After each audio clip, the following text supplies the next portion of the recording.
Ya, bisa Anda kembali bergabung bersama kami dalam Saburai Talks. Kita lanjut lagi pembahasan dari Kota Metro terkait maraknya bangunan yang terus tumbuh dari waktu ke waktu di sepanjang daerah aliran sungai. Sudah ditegaskan tadi sama Pak Jose, Kasatpol PP, ada perdanya dan sudah ditegakkan perdanya. Bagaimana pengawasan Satpol PP sendiri bahkan sampai dibongkar bangunannya. Benar ya Pak ya? Oke. Nah sekarang saya masih penasaran nih sama Pak Kadis lagi nih. Pak Kadis, kemudian tadi kan Pak Sekdes bilang alirannya gitu kan, alirannya kan jadi ngebendung gitu. Nah, sebaiknya sirkulasi aliran untuk nampung debit hujan ini gimana Pak yang baik dan benarnya itu Pak, sebagai upaya pencegahan banjir? Ya betul. Jadi kembali ke definisinya seperti yang Pak Sekda bilang tadi ya, antara drainase dan tersier seperti itu. Drainase itu dia mengalirkan aliran air dari rumah tangga ya, nanti terus dialirkan untuk dibuang ke anak sungai dan sungai seperti itu. Kalau tersier dia menampung air dari hulunya itu waduk gitu ke saluran irigasi sampai ke tersier untuk kepentingan pertanian sawah seperti itu. Nah, sirkulasi yang dimaksud itu bagaimana kita mengatur pola air yang jelas seperti ini. Di tingkat rumah tangga, permukiman yang kecil seperti itu, jangan sampai terjadi genangan. Untuk itulah diatur ketinggian atau elevasi drainase yang ada di situ. Jangan sampai dia di tengah-tengah itu mengantong, justru itu akan tempat berkumpulnya air. Kan air itu dia mencari ini daerah yang lebih rendah, ya kan, seperti itu. Nah, dia elevasinya harus lebih tinggi dengan tempat pembuangannya, biar air itu bisa mengalir ke pembuangan. Drainase tadi seperti yang saya bilang, dia mengalirkan air rumah tangga sampai ke anak sungai, sampai ke sungai untuk dibuang seperti itu. Berarti ketinggian drainase di rumah tangga itu harus lebih tinggi daripada saluran ke anak sungainya seperti itu. Bagaimana resapan airnya Pak di Kota Metro? Sudah tidak berfungsi efektif lagi kah? Iya, kita sudah berkurang gitu. Kita harus akui ya, kalau di daerah-daerah yang padat penduduknya, permukiman yang padat mungkin untuk resapan airnya itu rendah ya, seperti itu. Nah, ini perlu saran dong ya, apa yang kita perlu rekomendasikan pada masyarakat. Masyarakat bisa membuat sumur resapan secara mandiri. Tidak perlu lahan yang luas, mungkin cukup dengan membuat lubang biopori gitu. Mungkin kalau pernah dengar ya, dengan metode biopori itu menampung air hujan atau diresapkan ke bawah. Atau kalau punya lahan yang cukup, bisa membuat lubang 1 kali 1 meter persegi untuk itu diresapkan ke bawah seperti itu, ininya ke tanah. Jadi memang diakui bahwasanya resapan di Kota Metro ini memang sudah resapannya memang sudah berkurang. Nah, untuk itulah kami Dinas PUTR juga ini tantangan untuk kita juga selaku pemerintah. Kita mengidentifikasi daerah-daerah mana perlu kita buatkan resapan buatannya. Yang seperti Pak Seda tadi cuplik, kolam retensi. Atau kalau di pertanian itu embung namanya. Nah, itu kita buatkan. Kalau yang seperti daerah Hadimulyo Barat, nah itu kayaknya perlu nanti tinggal kita dapat lahan yang bisa kita bangun di situ. Itu kelihatannya sudah sangat mendesak di daerah situ, perlu kita bangun. Saya boleh nanti main-main lihat embungnya? Boleh. Nanti kalau bisa terwujud kita ini kan. Oke, Pak Sekda, artinya pertumbuhan penduduk di Kota Metro ini sangat berkembang luar biasa ya Pak ya. Terus tumbuh penduduknya, kawasan niaganya juga. Nah, di situ saya lihat nih banyak nih rukonya ditutup drainasenya. Itu juga jadi pemicu kan Pak?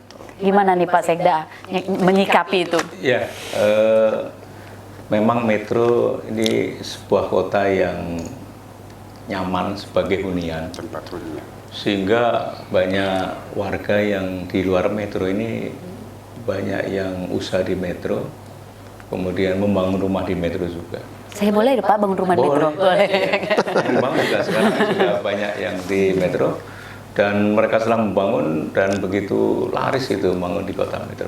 Kemudian terkait dengan beberapa bangunan baru, ada sebuah aturan. Dulu namanya izin mendirikan bangunan, sekarang PBG. Sebetulnya ditutup, itu ada aturan-aturan yang harus disampaikan pada saat tim teknis membahas dengan si pengusaha. Ada aturan-aturannya itu. beberapa ditutup, tetapi ada aturan-aturannya. Kemudian ke depan, kota metro ini akan melakukan dengan sebuah inovasi, mau tidak mau metro ini harus membuat embung. Contoh di Soekarno-Hatta, bandara yang terbesar di Indonesia dan mungkin di Asia Tenggara, pembuangannya tidak ke laut, tapi ke embung yang di kanan kiri kalau kita mau ke bandara itu. Bandara Yogyakarta gitu juga. Dan sekarang sudah dimodifikasi oleh para pengembang perumahan-perumahan yang besar itu, pembuangannya melalui dikumpulkan di embung itu. Dan metro ke depan harus seperti itu. Dan sudah kita jajaki beberapa tahun yang lalu, kita bangun embung di Yoso Mulyo. Di dekat SMP 10 itu kita bangun di situ. Kemudian di Sumbersari Bantul kita bangun embung di situ.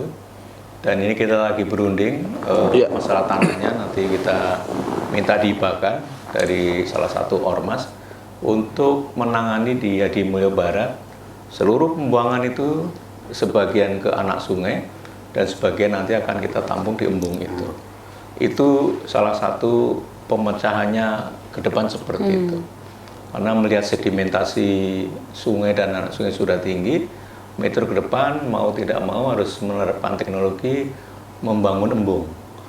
Dan pengembang juga sudah kita sarankan, kalau mau membangun perumahan harus menyiapkan sendiri pembuangan air. Itu dengan cara membangun embung. Dan di metro ini ke depan juga akan dilakukan, sebetulnya kalau ada tanah-tanah rawa yang ada di kota metro harus dibeli pemerintah sebetulnya. Tanah-tanah rawa yang ada di kota metro harus dikuasai oleh pemerintah. Kenapa? Kalau dikuasai pemerintah kita bisa mengendalikan. Rawa itu tempat bermainnya air. Air pasti akan bermain di situ. Kalau dibeli oleh swasta, dia akan ditimbun. Bermainnya air sudah nggak ada lagi, tidak di rawa itu.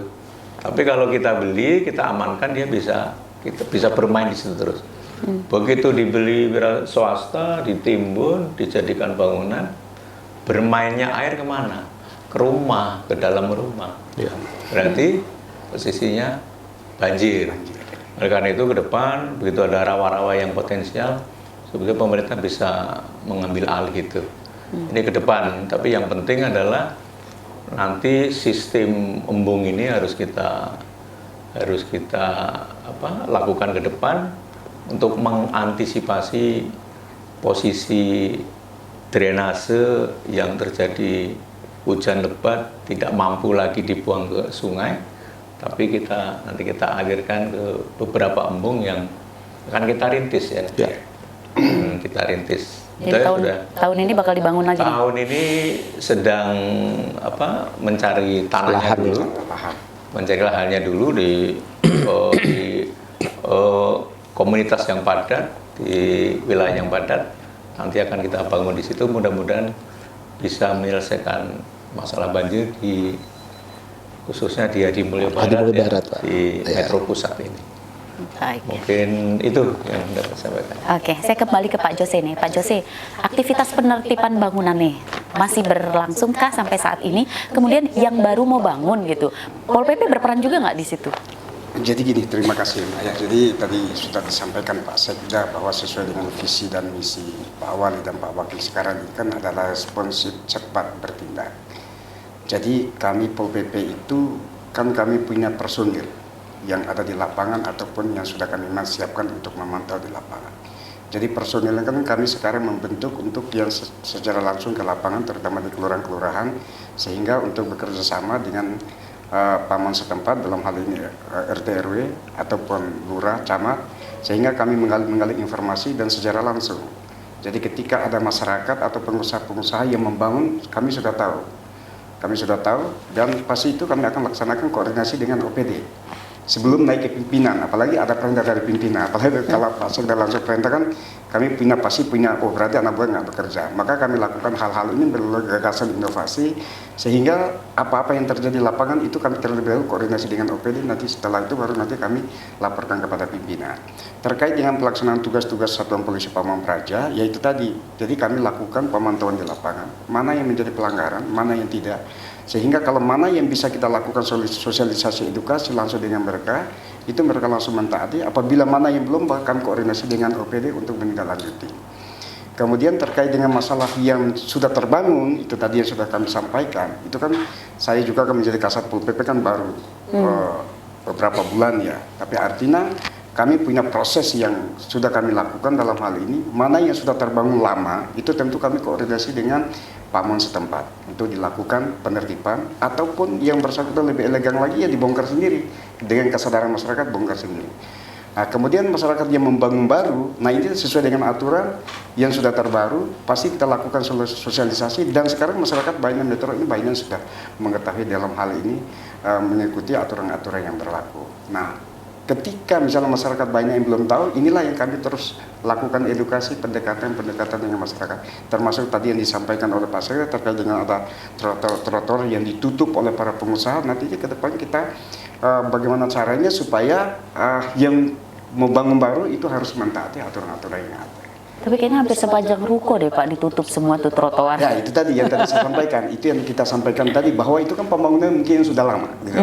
Nah tetapi ke depan ini kan kita harus melakukan edukasi bagi terutama pengusaha-pengusaha baru yang baru membangun, itu harus sesuai dengan aturan. Contoh misal yang tadinya ditutup, ya kan boleh ditutup, tapi mungkin dia menggunakan kayak sistem kayak teralis ya, supaya bisa diangkat, air itu masuk ke dalam saluran air, tidak lagi alir ke jalan. Itu kan yang bangunan-bangunan lama kan banyak yang sudah ditutup, airnya langsung alir ke jalan.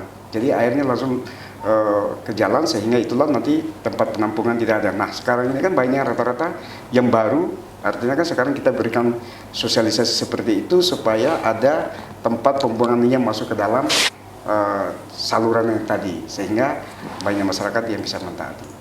Baik, nanti kita lanjut lagi ya, seru nih. Jadi sebelum bangunannya dibongkar sama Pak Jose, lebih baik ditertibkan dari sekarang ya. Betul sekali. Pemirsa tetaplah bersama kami, Saburai Talks sesaat lagi akan kembali.